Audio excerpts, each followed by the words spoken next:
Hi, everyone. I'm Bill Squadron, president of Our Energy Policy, and welcome today to our spotlight conversation with Barbara Stoyko, the senior vice president of Shell Mobility Americas. We're delighted to have Barbara join us to talk about one of the most critical aspects of the energy transition and one that's most visible to the public at large. Barbara has responsibility at Shell for the thousands and thousands of gas stations, electric vehicle charging locations, and of course, those convenience stores we're all familiar with as well, across the United States, Canada, and Mexico.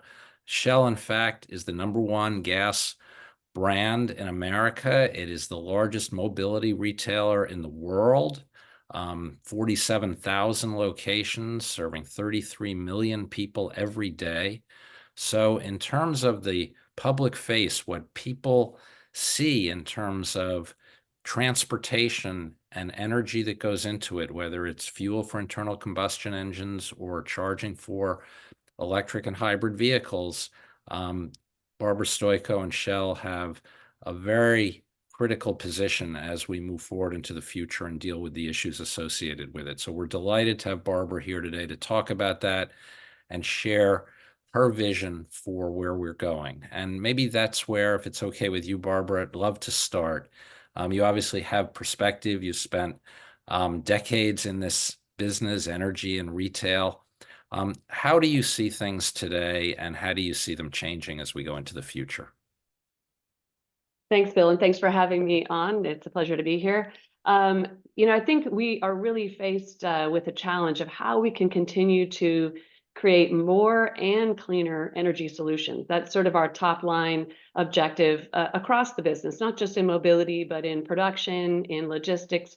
And I think the key for that, speaking especially from a mobility perspective, is thinking about from the perspective of our customers. What do our customers need? How are their needs changing over time, and how can we continue to anticipate them, whether that's on the energy consumption side or in any of the other ways that we can meet their changing needs digitally and in the convenience space. And that change is such a hard thing, particularly on the kind of scale that you all operate, to manage, because it's very difficult to predict the pace. People have been talking about the need to move towards more zero emissions kinds of transportation, more towards electric vehicles, but there have been, many challenges as we move toward that. How do you plan for that transition, knowing that there are so many variables that are hard to control? You're right, and certainly the pace of change is different in all of the geographies across the world, but even in the U.S., different markets are definitely moving at different paces. I was just out in California actually the last couple of days, meeting with our EV team out there and our tech team out there. Of course, that's a market where things are moving much more quickly. So really getting focused, sort of eating the elephant one bite at a time, so to speak, and thinking about where we know it's moving quickly. We're really focused on the West Coast. We're focused on Texas. We're focused in the Northeast, finding ways to meet those customers' needs. And that's really informing us what may be coming in the future in different markets. But let's get a few things right where we know our customers need us to be moving fast, and then see what works and continue to adapt and learn. How do you get a sense of what is it that your customers are really relying on you for? Because I understand that's the emphasis, which sounds, fantastic in the sense that that's what's guiding your decision making. But how do you gauge that? Is it through data that you're developing based on behavior? Is it through surveys? I mean, how do you get a sense of where people are going and what they're interested in? That's a great question. I mean, I think we are getting data from a number of different sources. Data is the key, of course, right? Let's start with what do we know? Combination of data that we get from our consumers directly that are interacting with us at our EV charging. We recently bought about a year ago a company called Volta, which does EV charging and media, and that really helped to catapult our knowledge about the business. We got about we now have over 4,000 charge points in the United States, combination of AC and DC and some ultra-fast DC charging. And then we're continuing to build on that knowledge. So we're getting feedback through the app from our consumer base. We're getting feedback through third-party apps like PlugShare. And we're doing our own surveys around the world to understand better what customers need. And it's interesting. I think we're moving from a really high degree of range anxiety and people really worrying about where will they get their next charge and going kind of to wherever that closest location is, to people getting a little bit more selective and wanting more amenities and more convenience and a faster charge. And so that's a lot of the feedback we're getting. We recently put in several charging locations at our invested network here in Houston, and it's really taken off. I've been super pleased with the results in terms of the consumer demand and the feedback that we're getting on those. What they love is it comes with a very clean location, it comes with good lighting, it comes with restrooms and convenience items. So I think getting those learnings by doing has been probably the most valuable way to collect that data. And we are continuing to evolve. We're learning more about how the layout needs to be, how many charge points we need to be thinking about, what level of charging we can accommodate, and then also how can we get our consumers some of the other services they need, like convenience items, and having a little bit of cross-selling and some things that we can do to excite them about what's at the location beyond just the charging. And as you learn from their behavior and all the data that you were referring to, how do you see the balance between um, electric vehicle charging happening at stations like the ones you oversee versus electric vehicle charging at home versus potentially at the workplace? I mean, how is that behavior and balance going to evolve over time, do you think? Yeah, we've done a bit of research on that as well. I would say right now, very high degree of charging at home. But the customers that are needing to charge on the go are really grateful and do create a lot of demand for the sites that we have. We're running at about, in the US, I think, less than half of what the charge points per EV customer is compared to, say, Europe. So I think right now our supply is underpacing demand, and there's a lot of opportunity to lay down chargers at the right location and drive some really good adoption. The more we're able to show people that there are solutions available for on-the-go charging, the more customer uptake I think we will see. We see that dropping, but the in-home charging potentially dropping by about 50% as we start to get into the customer segments who are less likely to have charging available at their home. And it's an interesting point you're making because it does seem like a little bit of a chicken and egg situation where the more um, confidence people have in the availability of charging stations, the more likely they are to buy electric vehicles. But until they buy the electric vehicles, it's less incentive for you and others to create that opportunity. How does that kind of evolve, do you think? Yeah, that is very true. And I think also why it's really important that we're partnering with the OEMs, which we do on a number of fronts, because they want to make sure that when they're selling a high quality vehicle, that owner has a great experience throughout their ownership of the vehicle. So they want to make sure that their vehicles can be charged at a variety of chargers across the country in any circumstance and situation. And of course, we want to make sure that we're providing the right setup so that we can capture, kind of a high percentage of those customers that are buying EVs. So it's definitely a symbiotic relationship. For instance, it starts even at the R&D and kind of at the development stage. So at our innovation lab, where I was this past couple of days, we actually partner with OEMs. We bring vehicles into that site and we test it against all the different hardwares, a number of different firmwares, as well as software. So I think that's where we can then provide them feedback on how well they're able to utilize the number of different chargers that are out there in the ecosystem today.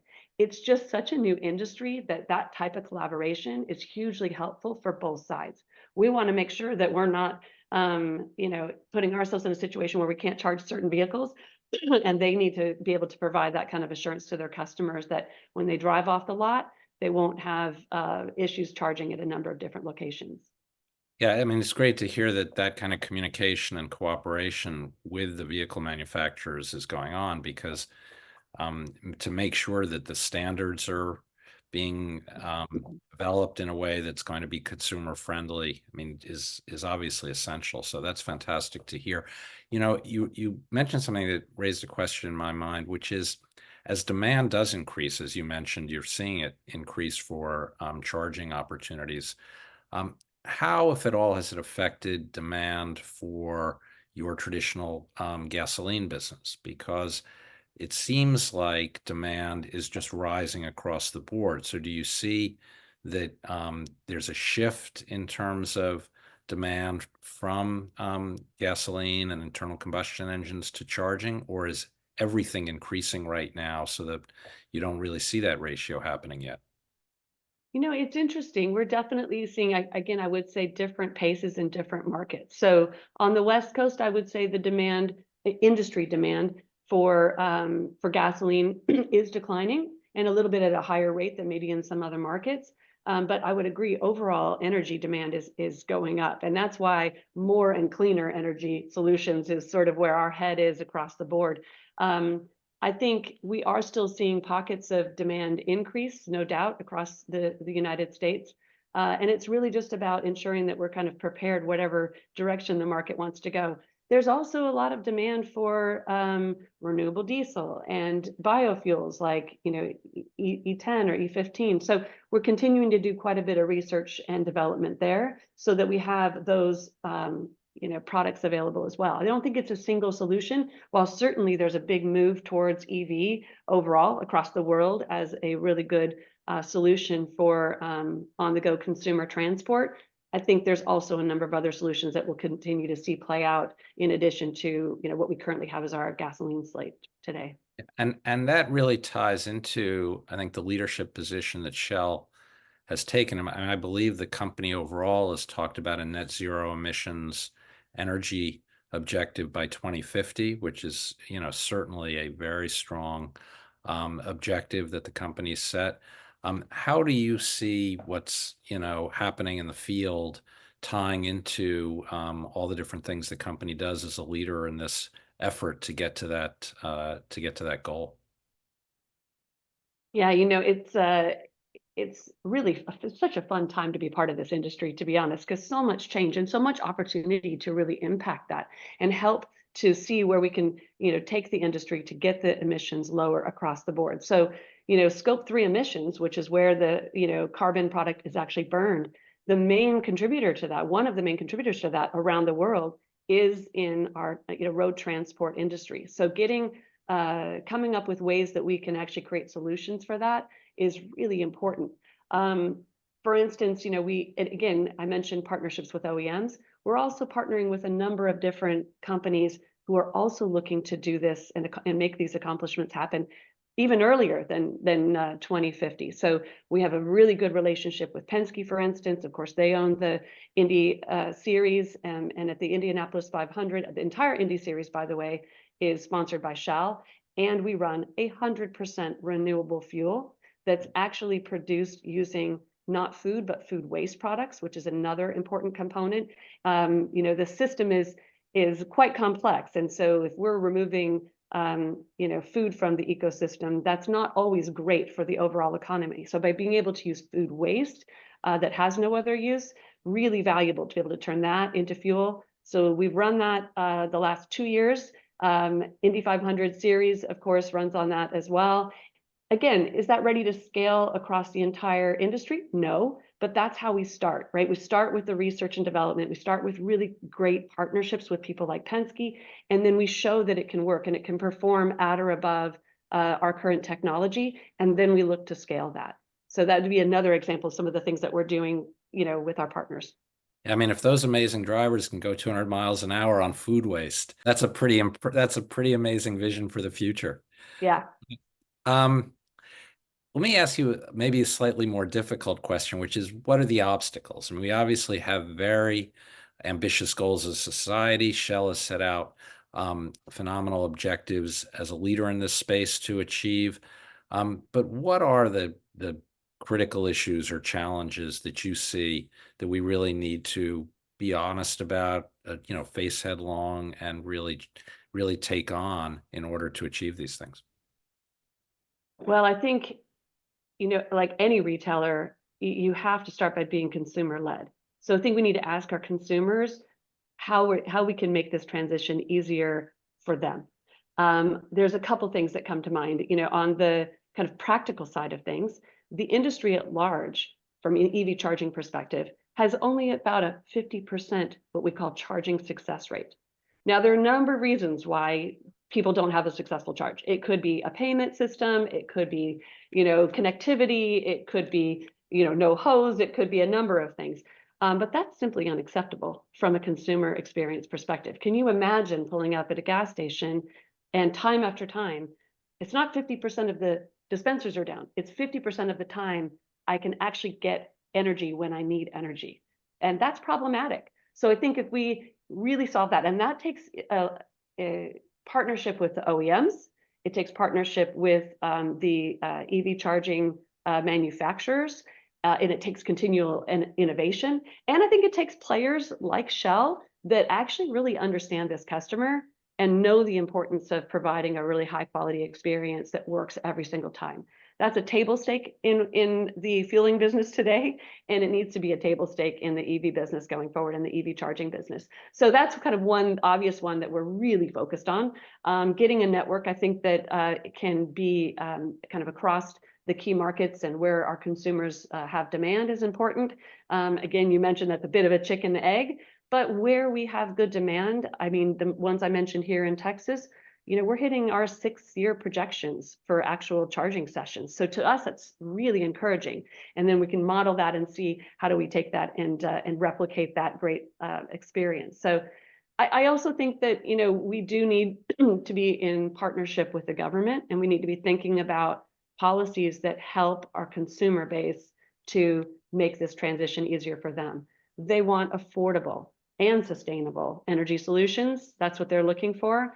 They need a total cost of ownership for their vehicle that's ideally at or below what they're seeing from ICE vehicles. And I think that's how we're going to start to see a bit of a shift. So yeah, start with the where the real demand happens, which is at the consumer level.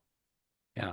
And you referenced policies. I mean, are there policies at the federal or state level that you've seen that have really worked to address kind of consumer concerns or anxieties, or to improve your ability from industry to advance, and whether it's funding that comes out of the IRA, or whether it's, tax-based incentives or credits? I mean, are there policies that you feel, based on what you see and hear, would help address some of the concerns?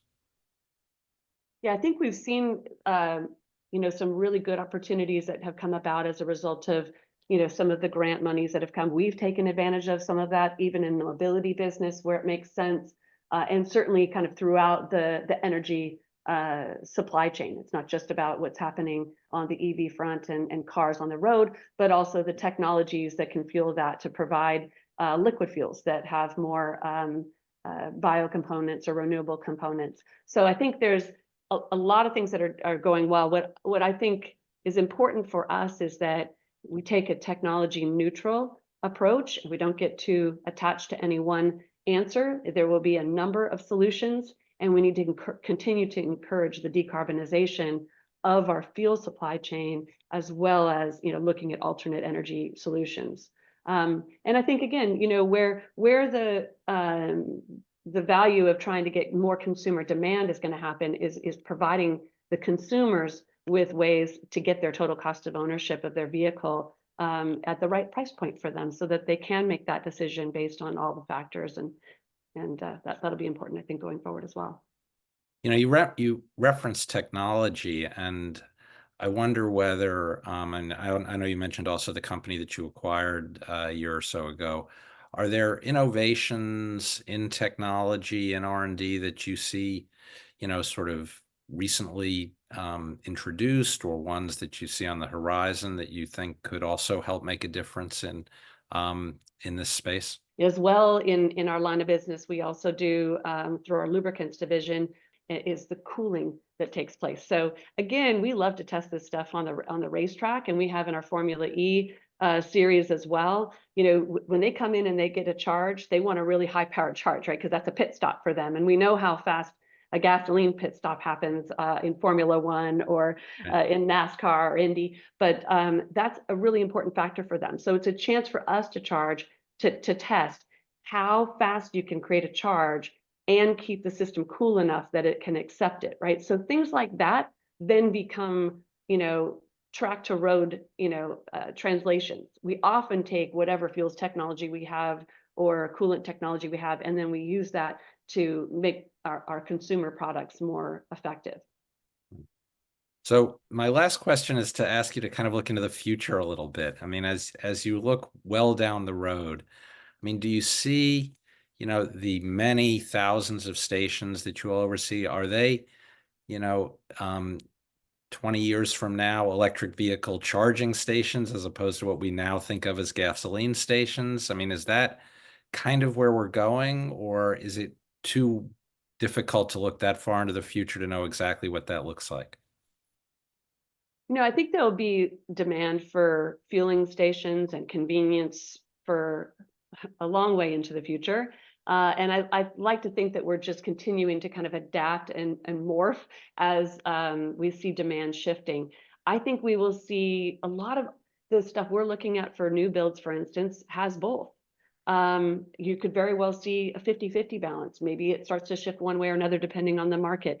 Actually, that makes for an overall more profitable location. The more services and offers that you can provide, the better you will be from an overall financial perspective. So in our invested network, that's what we're looking at in terms of helping to support our wholesalers for, design requirements, how to future-proof their locations, whether they want to put EV in today or whether they just want to be ready for EV in the future. Setting them up to be able to do that when they're building a new site is really important. I mean, it's just the same way I think that we see the convenience business continuing to shift and evolve, right? What the items that we're selling in the store, the role that that the food offer plays, partnerships that are happening there, or people trying to develop their own offer, moving from people walk into a brick and mortar location for all of their convenience needs to being able to order ahead and be able to have a digital experience with the brand. I think those are all sort of consumer trends that we see happening that are, I think, really important for us to keep up on. So, and I think we are as an industry really well positioned to do that. And I think obviously at Shell as well, that's really what we're focused on, is being best in class. We've been best in class, I think, in a number of areas. We've had the #1 market share for many, many years, #1 brand share, #1 loyalty program. All these things are things that you can build on, but you have to be looking towards the future and thinking about where is it going to ensure that you're continuing to kind of keep ahead of that consumer evolution. Well, that's a fantastic point, because I think all of us as consumers, and when we think about how AAA, it seems like every holiday, Memorial Day, July 4th, Labor Day coming up, it just seems increasing numbers of tens of millions of Americans on the road. We are a mobile society, and exactly the points you're making, we've now seen that these locations are not just a place to fill your tank, but they're clean. They offer all kinds of services. The convenience stores increasingly provide the kinds of things people are looking for when they're on the road and going long distances. I mean, I know you've been responsible for this and involved in it for a long time, but I think all of us as consumers appreciate the changes and the really critical role that these retail locations play in the lives of so many millions of Americans as they are mobile. We're a mobile society. So, we're really appreciative to you, Barbara Stoyko, Senior Vice President, Mobile Shell Mobility Americas, for taking the time to talk to us about this, because both in terms of the critical part of the energy transition and really the consumer experience, which we all, one way or another, have very close to home. It's essential. And so thanks again for taking the time to provide those perspectives and insights. We really appreciate it. Thank you. It's been a pleasure.